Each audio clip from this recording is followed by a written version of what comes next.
Hello dear students, जैसे कि आपको पता है कि हम क्या पढ़ रहे हैं क्लास 12th फिजिक्स का जो चैप्टर नंबर 3 है इलेक्ट्रिक पोटेंशियल उसको डिस्कस कर रहे हैं। तो उसके आगे आज हम पार्ट 3 में पढ़ने वाले हैं equipotential surface and it's properties. तो ठीक है डियर स्टूडेंट, तो आपको टॉपिक स्क्रीन पर नज़र आ रहा होगा इक्विपोटेंशियल सरफेसेज। इक्विपोटेंशियल सरफेसेज क्या होते हैं? देखो बच्चों, नेम से पता लग रहा होगा equipotential, it means potential same हो। तो यहाँ पे डेफिनेशन क्या हो जाएगी? A surface at every point of which the potential due to charge distribution is the same is called equipotential surface. आप डायरेक्ट भी ले सकते हो, कोई दिक्कत नहीं, यहाँ पे चार्ज डिस्ट्रीब्यूशन रहने दो, बट चार्ज डिस्ट्रीब्यूशन की वजह से ही आपको पता है पोटेंशियल और इलेक्ट्रिक फील्ड आता है।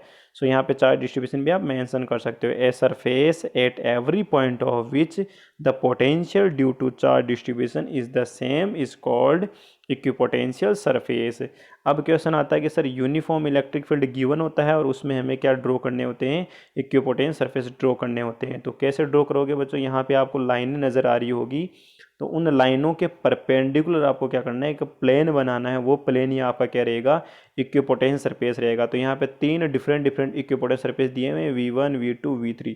ध्यान रखना बच्चों, V1 V2 V3 इक्वल नहीं है। V1 is equals to V2 is equals to V3 नहीं है। कहीं आप इन तीनों पे इक्वल पोटेंशियल समझ लो, नहीं। V3 के ऊपर जितने भी पॉइंट है ना, वो सब आपके इक्विपोटेंशियल पे रहेंगे। V2 पे आपके जितने पॉइंट रहेंगे ना, वो सब आपके इक्विपोटेंशियल पे रहेंगे।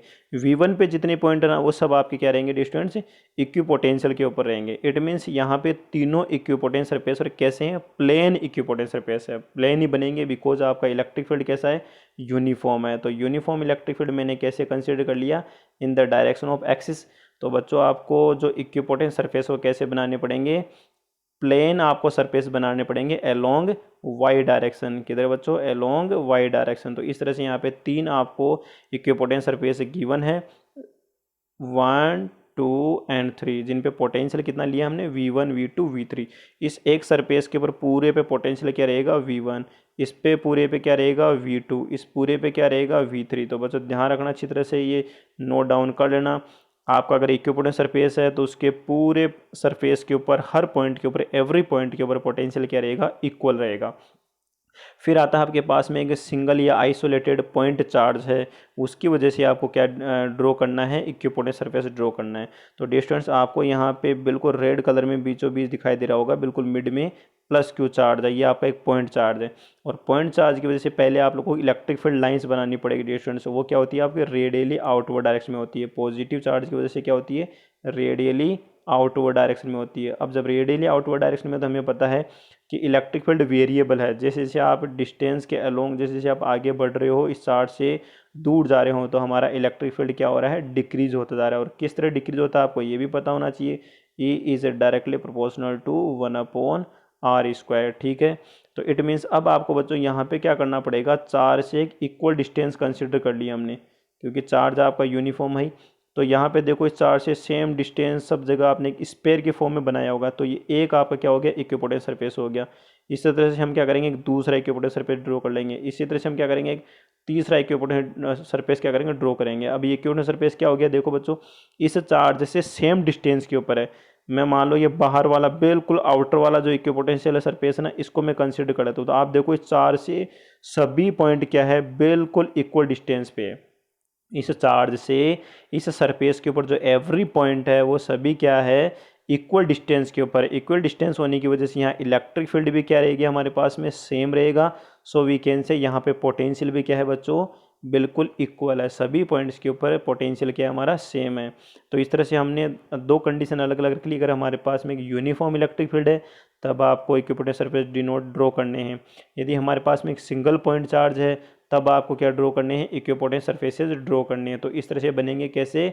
आपके कॉन्सेंट्रिक स्पेरिकल सर्कल्स बनेंगे। ठीक है ना, स्पेरिकल स्पेयर्स बनेंगे आपके। ठीक है बच्चों, ये चीज़ ध्यान रखनी है। यहाँ पे लिखा हुआ है देखो, spherical equipotential surfaces due to a point charge. Next slide देखो। अब लेते हैं हम प्रॉपर्टीज ऑफ इक्विपोटेंशियल सरफेसेज। आपका जो इक्विपोटेंशियल है सरफेस है, उसकी आपको प्रॉपर्टीज़ पता होनी चाहिए, क्योंकि यहाँ से एक क्वेश्चन भी पुटअप हो जाता है और जनरली एक न्यूमेरिकल भी आपका पुटअप होता है। तो फर्स्ट ऑफ ऑल तो बच्चों एक चीज़ ध्यान रखनी है, no work is done in moving a test charge from one point to another on a equipotential surface. बिल्कुल, ये कैसे हुआ?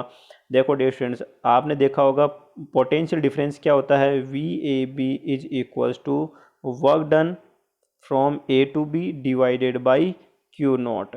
अभी हमने क्या देखा था, इक्विपोटेंशियल सरफेस के ऊपर पोटेंशियल डिफरेंस कितना होगा, जीरो। वाई, बिकॉज सर सभी पॉइंट्स के ऊपर, उस इक्विपोटेंशियल सरफेस के सभी पॉइंट्स के ऊपर पोटेंशियल क्या होता है, सेम। अब जब पोटेंशियल सेम है तो डिफरेंस क्या होगा बच्चों, जीरो। जब आपका ये potential difference V A B zero हो गया तो बच्चों आपको पता लग गया होगा डब्ल्यू ए बी भी क्या हो गया, जीरो।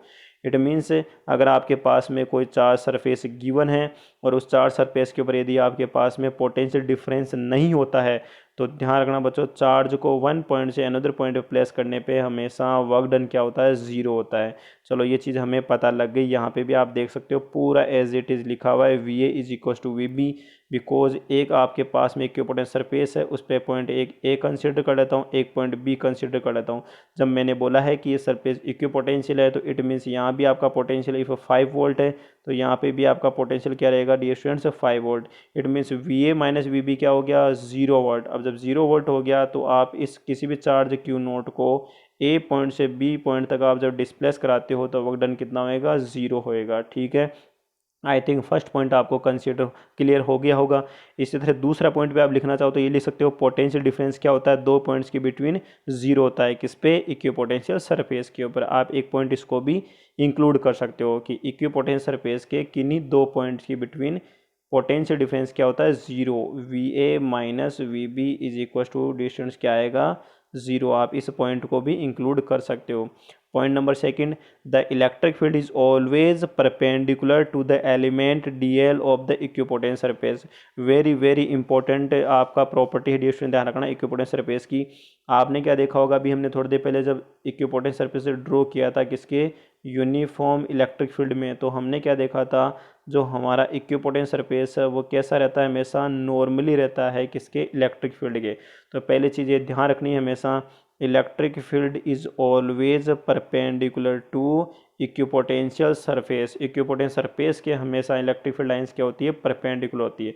तो आप इसका डीएल कंपोनेंट, कोई सा भी डीएल कंपोनेंट ले लो, एक स्मॉल डीएल कंपोनेंट लो, इस पे सभी डीएल कंपोनेंट क्या रहेंगे, इस इलेक्ट्रिक फील्ड के परपेंडिकुलर रहेंगे। या आप डायरेक्ट सरफेस की बात कर सकते हो कि हमारा जो इक्विपोटेंशियल सरफेस है वो ऑलवेज परपेंडिकुलर रहता है इलेक्ट्रिक फील्ड के। इट मीन्स ये कैसे पता लगा सर, आपने किससे डिनोट किया, कैसे पता लगाया आपने, देखो डियर स्टूडेंट, जब हम चार्ज क्यू नोट को इक्विपोटेंशियल सरफेस पे ए से बी तक लेके जाते हैं तो हम कितना वर्क डन करवाते हैं, negative F vector dot D L vector. मान लो मैंने ऐसे कंसिडर कर लिया, ठीक है, यहाँ तक समझ में आ गया। W A B is equal to, dear students, F equal to क्या होता है, Q naught into E vector. किसी चार्ज क्यू नोट पे कितना फोर्स लगता है इलेक्ट्रिक फील्ड में, डॉट डी एल वेक्टर। ठीक है, अभी हमने थोड़ी देर देखा था कि वर्क डन कितना होता है इक्विपोटेंशियल सरफेस पे, जीरो। ये जीरो कब हो सकता है, देखो क्यू नोट तो आपके कांस्टेंट टर्म है, इलेक्ट्रिक फील्ड भी कांस्टेंट है, डीएल जो आपने कंपोनेंट है वो भी कांस्टेंट है। तो इट मीन्स यहाँ पे फिर ये डब्ल्यू ए भी जीरो क्यों हो रहा है, बिकॉज ध्यान रखना बच्चों, यहाँ पे E vector dot D L vector जो है ना, ये डॉट प्रोडक्ट है। और जब डॉट प्रोडक्ट, तो डॉट प्रोडक्ट जीरो तभी होता है जब इन दोनों के बीच एंगल कितना हो, जीरो। इट मीन्स आपका ई वेक्टर कंपोनेंट और जो आपका इक्विपोटेंशियल सरफेस पे आपने एक डीएल कंपोनेंट लिया है, ये दोनों परपेंडिकुलर होने चाहिए। तो यहाँ पे बिल्कुल प्रूफ हो जाता है कि आपका इक्विपोटेंशियल सरफेस के ऊपर कोई भी एक एलिमेंट पोर्शन है या पूरा आपका सरफेस है वो हमेशा क्या रहेगा, इलेक्ट्रिक फील्ड के परपेंडिकुलर रहेगा, तभी आपका वर्क डन जीरो होगा।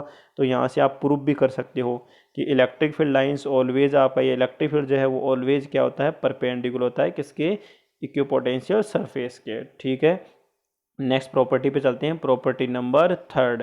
प्रॉपर्टी नंबर थर्ड क्या है, equipotential surface indicates region of strong और वीक इलेक्ट्रिक फील्ड से। बिल्कुल आपका जो इक्विपोटेंशियल सरफेस है वो ये भी डिनोट करता है कि किस प्लेस पे आपका इलेक्ट्रिक फील्ड स्ट्रॉन्ग है और किस प्लेस पे आपका इलेक्ट्रिक फील्ड वीक है, और उसकी डायरेक्शन किधर है ये भी हमें जनरली पता लग जाती है। तो एक चीज़ ध्यान रखना बच्चों, आपका जो पोटेंशियल ग्रेडियंट है, पोटेंशियल ग्रेडियंट का मतलब क्या होता है, change in potential with respect to distance है। ठीक है डिस्टेंस, इसको बोलते हैं पोटेंशियल ग्रेडियंट। अगर इसके हम आगे नेगेटिव साइन लगाते हैं तो वो किसके इक्वल होता है, इलेक्ट्रिक फील्ड के इक्वल होता है। किसके इक्वल होता है, इलेक्ट्रिक फील्ड के। मैं जरा शो करके दिखाता हूँ आपको कैसे। ध्यान रखना डिस्टेंस, जैसे जैसे आप इलेक्ट्रिक फील्ड लाइंस के डायरेक्शन में चलते हो तो हमेशा आपको एक चीज़ ध्यान रखनी है, पोटेंशियल में क्या होता है, डिक्रीमेंट होता है। In the direction of electric field हमेशा आपको एक चीज़ ध्यान रखनी है, पोटेंशियल पे हमेशा क्या होता है डियर स्टूडेंट्स, डिक्रीमेंट होता है, और in the opposite direction of electric field आपका पोटेंशियल क्या होता है, इंक्रीज होता है। क्या होता है डियर स्टूडेंट्स, इंक्रीज होता है। तो ये जो आपको यहाँ दिखा हुआ है ना नेगेटिव साइन क्यों आया है, आप इलेक्ट्रिक फील्ड के डायरेक्शन में चल रहे हो, बिल्कुल ये इलेक्ट्रिक फील्ड के अलोंग है, देखो यहाँ पे नेगेटिव dV/dr=E है, तो मैं क्या करता हूँ इलेक्ट्रिक फील्ड के डायरेक्शन में चलता हूँ, तो यहाँ पे मेरे पास में था पोटेंशियल था 5 वोल्ट, यहाँ हो गया 4 वोल्ट। तो हमेशा आप पोटेंशियल डिफरेंस कैसे देखते हैं, final point minus lower point, तो 4 - 5 = कितना हो गया डिस्टेंस, 4 - 5 क्या हो गया, -1 वोल्ट आ रहा है। क्या आ रहा है डिस्टेंस, -1 वोल्ट आ रहा है। और -1 वोल्ट क्या करना चाह रहा है कि आप इलेक्ट्रिक फील्ड के डायरेक्शन में ही चल रही हो, बिकॉज इलेक्ट्रिक फील्ड के डायरेक्शन में ही पोटेंशियल क्या होता है, डिक्रीज होता है, इसलिए आपका नेगेटिव साइन आता है डिस्टेंस। और नेगेटिव साइन की वजह से हम ये कह सकते हैं कि हम किस डायरेक्शन में चल रहे हैं, इलेक्ट्रिक फील्ड डायरेक्शन में चल रहे हैं। अगर आपका ये जो नेगेटिव साइन पॉजिटिव बन जाता है तो वहाँ समझना आप इलेक्ट्रिक फील्ड की अपोजिट डायरेक्शन में चल रहे हो। तो ये आपको जो रिलेशन है बच्चों, ये ध्यान रखना है। जो आपका नेगेटिव पोटेंशियल ग्रेडियंट है वो किसको डिफाइन करता है, इलेक्ट्रिक फील्ड को। किसको डिफाइन करता है, the negative potential gradient define electric field है। किसके इक्वल होता है वो, इलेक्ट्रिक फील्ड के। प्रॉपर्टी नंबर 4 आपको याद रखनी है, two equipotent surface can not intersect. बिल्कुल ये बात भी आपको अच्छी तरह से याद रखनी है, ये भी इंपॉर्टेंट प्रॉपर्टी है। आपके पास में 2 या 3 इक्विपोटेंट सरफेस बने हुए हैं, वो आपके 2 या 3 जितने भी इक्विपोटेंट सरफेस है वो कभी भी एक दूसरे को इंटरसेक्ट नहीं करेंगे। डियर स्टूडेंट्स क्यों नहीं करेंगे, अगर वो इंटरसेक्ट करते हैं तो एक ही सरफेस के ऊपर 2 पोटेंशियल आ जाएंगे, जो कि पॉसिबल नहीं है। 2 डिफरेंट पोटेंशियल कभी हो ही नहीं सकते इक्विपोटेंट सरफेस के ऊपर। एक इक्विपोटेंट सरफेस के ऊपर केवल एक ही पोटेंशियल रहेगा, और वो भी सब जगह क्या रहेगा, सेम रहेगा। तो यहाँ पे रीजन आप जान सकते हो, if 2 equipotent surfaces intersect then at the point of intersection there will be 2 values of electric potential which is not possible। तो किसी भी एक इक्विपोटेंट सरफेस के ऊपर 2 पोटेंशियल की वैल्यू, 2 इलेक्ट्रिक पोटेंशियल की वैल्यूज नहीं हो सकती। इसके पूरे सरफेस के ऊपर अगर 5 वोल्ट है तो 5 वोल्ट ही होना चाहिए। अगर आपका एक दूसरा इक्विपोटेंट सरफेस को कट कर रहा है जिसके ऊपर मान लो आपका इक्विपोटेंस कितना है, 4 वोल्ट है। डिफरेंस ध्यान रखना, हमने 2 यहाँ पे सरफेस बनाए हैं। मान लो मैं 2 सरफेस आपको इस तरह से बना के दिखा देता हूँ। एक सरफेस मान लो बच्चों मैंने इस तरह से कंसीडर कर लिया, और एक इक्विपोटेंट सरफेस इस तरह से कंसीडर कर लिया। इस वाले पे पूरे सरफेस के ऊपर पोटेंशियल कितना इक्वल 5 वोल्ट, और इस वाले पे मैंने कितना कंसीडर कर लिया, 4 वोल्ट। अब ये जहाँ कट करा है तो बच्चों यहाँ पे आपके पोटेंशियल 4 वोल्ट पे आ गया, 5 वोल्ट पे आ गया, जो कि पॉसिबल नहीं है। बिकॉज आपके पास में अगर एक इक्विपोटेंट सरफेस है तो उसके हर पॉइंट या एवरी पॉइंट के ऊपर केवल एक ही सिंगल वैल्यू एग्जिस्ट करेगी। ठीक है स्टूडेंट्स। फिर नोट के अंदर थोड़ा सा हल्का सा ये भी याद रखना है, electric potential is a scalar quantity whereas potential gradient is a vector quantity. Because potential gradient अभी मैंने थोड़े पहले बताया था, वो किसके डायरेक्शन को आपको शो करता है, इलेक्ट्रिक फील्ड। और इलेक्ट्रिक फील्ड आपका क्या है, एक वेक्टर क्वांटिटी है। So we can say potential gradient is a vector quantity. But single आप इलेक्ट्रिक पोटेंशियल की बात करते हो तो वो क्या रहेगा, एक स्केलर क्वांटिटी रहती है। ठीक है।